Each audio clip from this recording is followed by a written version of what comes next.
Hai korang semua, Assalamualaikum, welcome back to Nana Story. Nak harap korang semua dalam keadaan baik. Allah perluaskan lagi rezeki korang, Allah pemudahkan urusan korang. Terima kasih untuk like, subscribe, komen. Okay, sebelum kita nak start, nak reveal something. Nak ada baca lah komen-komen. Sepanjang 2 bulan nak buat video. Kita ada around dalam 11 video. Kita terima banyak sangat good feedback, orang yang support, orang yang bagi semangat. Ada yang bagi yang komen yang bukan yang tak bagus, mungkin untuk nak improve. Okay, kita review satu persatu sebelum kita nak start. Kau nak dengar tak? Okay, ada orang cakap Nat pelat. Betul, memang betul. Nat memang pelat. Nat memang pelat R dengan S. So, ada certain word yang korang akan dengar Nat cakap tak berapa nak betul. Tapi Nat cuba make it cerita tu very smooth. Nat cuba ubah cara pencapaian Nat menjadi lebih santai. Okay, Nak try, nak cuba, sebab nak masuk dalam dunia ni kan. Okay, berkenaan dengan suara sengau, yang itu nak tak pasti. Mungkin sengau sikit-sikit. Tapi nanti kita akan cuba juga. Kita akan beli mic untuk bagi kita punya suara ni lebih jelas. Alright? Sebab kita guna volume direct from phone. Alright. Berkenaan dengan penyampaian tak bagus sebab Nat perempuan. Bila perempuan sampaikan cerita seram, tak bagus, tak masuk jiwa. Itu apa yang Nat dapat lah. Itu Nat tak pasti. Setiap orang dia ada pendapat yang berbeza. Betul. So, kalau cara penyampaian Nat tak bagus, Nat minta maaf. Okay. So, korang, untuk cerita seterusnya kita akan ceritakan tentang misteri pengurusan jenazah. Siri yang ketiga, berkenaan dengan Adam ni, dia baru balik daripada cuti. Ada satu kejadian yang berlaku sewaktu dia on the way balik ke kampung halaman dia. So, kalau korang nak dengar cerita ni, jom kita dengar daripada Nana Story. Hari ni aku nak berkongsikan kisah seram aku ketika aku pulang bercuti daripada Melaka. Ada masa aku akan bercuti seorang-seorang untuk gembirakan diri aku. Jadi aku pun ambil cuti pergi ke Melaka untuk 3 hari 2 malam. Aku pergi hari Jumaat dan aku akan balik pada hari Ahad. Hari ini adalah hari terakhir aku dekat Melaka. Jadi sebelum balik, aku memang akan jalan puas-puas lah. Sebab aku nak kena gerak balik sebelum maghrib nanti. Waktu aku tiba dekat Melaka ni, memang aku sangat-sangat happy. Yelah, bukan selalu kita nak bercuti dekat luar kawasan daripada kampung kita. Bila aku dah habis bercuti ni, aku terasa bila nak balik ke kampung aku, macam terasa terlalu jauh pula. Sebab hampir 400 km kot aku nak sampai rumah. Tapi tak apalah, aku fikir positif. Bukan selalu aku nak pergi berjalan ataupun nak pergi bercuti. Yelah, sekali-sekala kita nak juga tengok suasana dekat negeri orang. Hari terakhir rata-rata pula aku nak berjalan ke sana ke sini. Letih jangan ceritalah, memang aku penat gila. Yang penting bagi aku adalah satu kepuasan yang aku dapat bila aku bercuti seseorang. Syok aku berjalan, tiba-tiba phone aku berbunyi. Dah kenapa pula? Si Jo ni call aku kata, "Weh, kau ada kat mana ni? Adam, jangan nak bercuti lama-lama sangat tau. Esok kita dah kena standby." Yelah, aku tahu. Aku nak gerak balik dah lah ni. Dalam perjalanan balik, suasana waktu tu hujan lebat. Aku cuba nak lajukan kenderaan. Tapi bila aku fikir balik, dah lah tengah hujan lebat, jalan basah, lincin pula tu. Untuk keselamatan aku bawa je lah perlahan. Yang penting, aku selamat sampai di kampung halaman aku.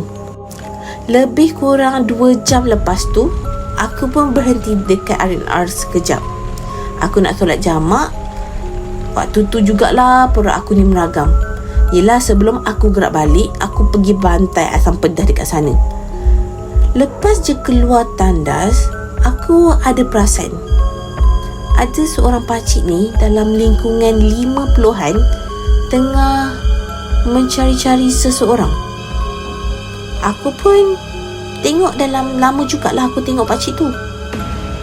Aku macam dah kesian dengan pakcik tu. Aku pun pergi tegur dia. Aku tanya dia, "Pakcik cari siapa?" Pakcik tu pun jawab, "Pakcik sesat ni, dik." "Oh, pakcik sesat. Pakcik main dengan siapa? Nak balik ke mana?" "Pakcik tumpang orang tadi. Jauh ni pakcik nak balik." Waktu ni korang, aku tak berfikir panjang. Aku cakap dengan pakcik ni, "Pakcik kalau nak tumpang saya, boleh je. Tapi pakcik kena tunggu kejap lah, sebab saya nak solat." Aku pun tak nak buang masa. Aku ajak pakcik tu pergi surau sekali. Aku suruh pakcik ni duduk dekat satu kerusi. "Pakcik duduk sini tau. Jangan pergi mana-mana sampai saya datang." Pakcik tu bercakap, "Pakcik tunggu kamu dekat sini je nak." Aku pun apa lagi, aku masuk solat. Lepas aku solat semua tu, aku keluar surau. Aku tengok pakcik tu dah tak ada. Waktu tu jugalah partner aku Joe ni dia nak call aku. Tak ada hari lain dia nak call, kata, "Kau kat mana ni Adam? Esok pagi kita ada satu jenazah yang kita nak kena uruskan tau." Ya, aku ni on the way balik ni. Apa-apa aku roja kau." Aku tengok sekeliling pun, aku cari-cari pakcik tu pun tak ada. So apa lagi, aku fikir mungkin pakcik tu dah jumpa orang yang dia kata yang dia tumpang tadi tu lah. Aku pun teruslah pergi dekat kereta aku. Aku sambung perjalanan aku ke kampung aku. Aku duk perhati hujan makin lama makin lebat lagi. Aku nak laju memang aku tak berani lah. Nak tak nak, lagi 6 jam baru aku sampai rumah. Kalau macam ni punya gaya lah aku cakap dalam hati, aku bawa lah pergi slow-slow mana pun. Yang penting aku selamat tiba ke destinasi. Masa drive, mata aku ni memang dah terkebil-kebil. Aku tengok jalan. Dalam malam, dengan hujan lebat, jalan pun tak nampak, tak jelas. Tapi Alhamdulillah, selepas sejam perjalanan aku, akhirnya hujan pun semakin reda. Aku dalam kereta, jangan ceritalah, memang dalam keadaan sejuk.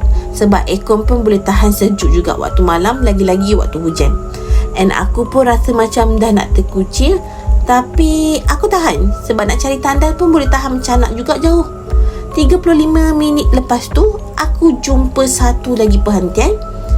Dan waktu ni aku dah rasa hujung-hujung dah. Aku memang dah tak tahan. So aku parking je kereta kat mana-mana. Aku matikan enjin. Aku terus berlari ke tandas. Waktu aku tengah melepaskan hajat aku dekat dalam tandas, tiba-tiba aku aku rasa ada orang ketuk pintu tandas aku sambil cakap, "Dek, ni pakcik ni." Aku macam stuck. Weh, macam mana pakcik ni tahu aku ada dekat sini pula? Yang ni yang buat aku tertanya-tanya. Tapi dalam masa yang sama, aku rasa macam seram. Bulu roma aku mencanak naik weh. Aku keluar je tandas. Aku tengok tak ada sesiapa pun dekat depan pintu. Aku tengok kiri, aku tengok kanan.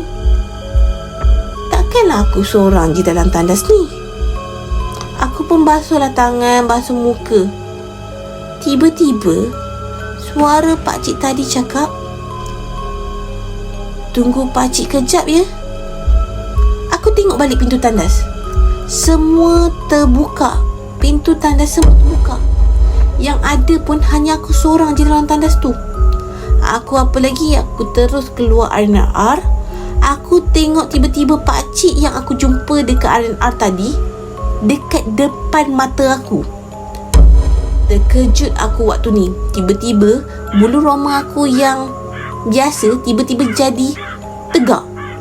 Aku tanyalah, pakcik ni pergi mana tadi?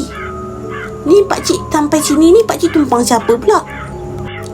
Pakcik ni terus masuk tandas tanpa jawab persoalan aku yang aku tanya tadi. Aku pun buat tak tahu je lah. Aku tengok hujan pun dari rintik macam nak berhenti. Aku pun teruskanlah perjalanan aku. Waktu tu aku tunggu lama dekat tandas. Aku tengok dia macam tak keluar-keluar. Aku pun keluarlah, teruskan perjalanan aku. Aku tengok waktu tu jam dah pukul 10 malam. Aku cakap, Mak Ai, macam mana punya gaya lah. Pukul berapa aku dah sampai rumah ni? Kalau aku teruskan perjalanan sikit demi sikit macam ni, esok pun aku tak sampai lagi ni. Kali ni, bila hujan dah semakin reda, aku lajukan sikit kenderaan. Sebab aku tak nak lah sampai rumah aku esok pagi dan aku kena terus pergi kerja kan. Aku tak adalah bawa laju sangat pun sebab kereta aku ni tayar dah lah nipis, kecil pula tu. Dengan low weight, melompat-lompat dah macam kuda dah aku dekat dalam kereta. So aku maintainkan je lah 100 ke 110 per jam. Itu je lah yang rasa paling selamat pun untuk aku bawa. Masa dalam kereta tengah drive, aku rasa meremang semacam dekat belakang tengkuk aku ni. Tapi aku buat tak tahu je lah kan. Lebih kurang 2 jam perjalanan aku lepas tu, akhirnya aku sampai ke rumahku, syurgaku. Aku pun duduk rehat lah dalam 15 minit macam tu dekat rumah. Tiba-tiba waktu aku rehat, ada orang ketuk pintu. Aku pun buka lah. Aku tengok tak ada siapa pun dekat luar. Dalam masa yang sama, nenek aku terjaga. Masa aku buka pintu tadi, nenek aku suruh aku ajak kawan yang dekat luar tu masuk rumah. Weh, mula ni memang aku dah rasa seram, sejuk kata. Takkanlah dia ikut dari sana sampai rumah. Aku pun baca surah yang aku amalkan dekat depan pintu rumah. Lepas tu baru aku masuk tidur. Masa aku tidur, aku ada mimpi pakcik yang aku jumpa dekat R&R tadi. Tapi aku ingat lupa-lupa lah mimpi tu. Yang aku ingat, aku tumpangkan pakcik tadi tu sampai dekat daerah kawasan tempat tinggal aku. Lepas tu, aku terus terjaga daripada tidur. Selesai je solat subuh, aku pun bersiap-siap. Sebab partner aku suruh aku keluar awal sikit untuk sarapan dulu sebelum bertugas. Sampai je aku dekat kedai, aku tengok partner aku Joe ni. Aku terus tanya dia, jenazah ni jenazah aksiden ke? Tak adalah. Hari ni kita urus jenazah biasa je, jenazah orang tua. Lepas je habis sarapan, kita orang pun teruslah balik ke bilik mayat hospital. Aku tengok kat ruangan depan bilik mayat dah ramai dah waris yang tunggu. Attendant pun bagi tahu jenazah pun dah ada dekat dalam. Waktu aku masuk bilik mayat, jenazah pun ditutup dengan kain putih. Joe disuruh aku angkat kain selimut jenazah tu. Tak disangka-sangka, jenazah yang aku tengok depan mata aku yang terbaring kaku tu adalah pakcik yang aku jumpa dekat R&R semalam. Waktu ni aku terus berdiri beku sambil menggigil tengok jenazah tu. Waktu ni memang aku cakap kat korang, aku memang meremang seram sejuk satu badan. Weh, kau okey tak ni? Apa tak aku semacam tak tiba-tiba? Tak, aku semalam malam aku jumpa pakcik ni dekat hentian R&R. Terus partner aku, Joe ni, dia tepuk belakang badan aku sambil baca ayat-ayat lazim Al-Quran untuk pulihkan balik semangat aku. Terus dia tanya, kau okey tak ni? Kau okey lagi tak? Aku okey. Lepas settle ni, aku akan cerita kat kau apa yang berlaku sepanjang aku dekat RNR. Selesai sahaja urusan pengurusan jenazah, aku pun keluarlah jumpa waris yang ada dekat ruangan menunggu sambil menolak jenazah yang berada di atas katil yang beroda. Waktu ni aku ada cakap lah kepada waris-waris supaya diorang berdoa semua urusan arwah dipermudahkan daripada awal sampailah selesai. Jadi marilah kita sama-sama berdoa supaya semoga arwah ditempatkan di kalangan orang-orang yang beriman dan maafkanlah segala salah silap arwah. Semoga amal ibadah yang dilakukan sepanjang hidup arwah diterima oleh Allah Subhanahu Wa Taala. Selesai sahaja urusan di bilik mayat, masa aku tengah kemas-kemas barang, aku ceritalah semua benda yang jadi aku dekat Joe.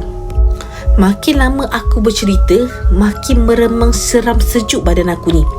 Elok je kita orang nak keluar daripada ruangan mandi mayat, aku ada rasa telinga kiri aku macam ada orang tiup. Lepas tu, aku ada nampak satu kelibat melintas depan pintu masuk bilik mayat. Bila kita orang nampak kelibat tu, kita orang masing-masing macam terkejut. Aku pun buat tak tahu je lah. Aku berjalan dekat parking kereta. Partner aku tegur, kau jangan lupa, kau pun nampak tadi kan apa yang aku nampak. Kau kena kuat semangat. Pergi baca zikir Bismillahirrahmanirrahim, hentak kaki 3 kali, baru masuk dalam kereta. Alhamdulillah, lepas je aku keluar daripada kawasan hospital tu, aku dah tak ada gangguan dah. Tapi makan masa jugalah nak pulihkan semangat aku ni. Dengan izin Allah, Alhamdulillah, semangat aku pulih lebih kurang seminggu lepas tu. Korang macam mana? Nak harap korang suka dengan cerita ini untuk siri ketiga. Esok kita ada siri yang keempat, siri yang terakhir untuk misteri pengurusan jenazah. Nak harap korang suka dengan cerita ni. Kalau korang nak share cerita korang, korang boleh just share dekat bawah ni tau. Okay, kita jumpa lagi for the next story korang. Assalamualaikum, bye bye.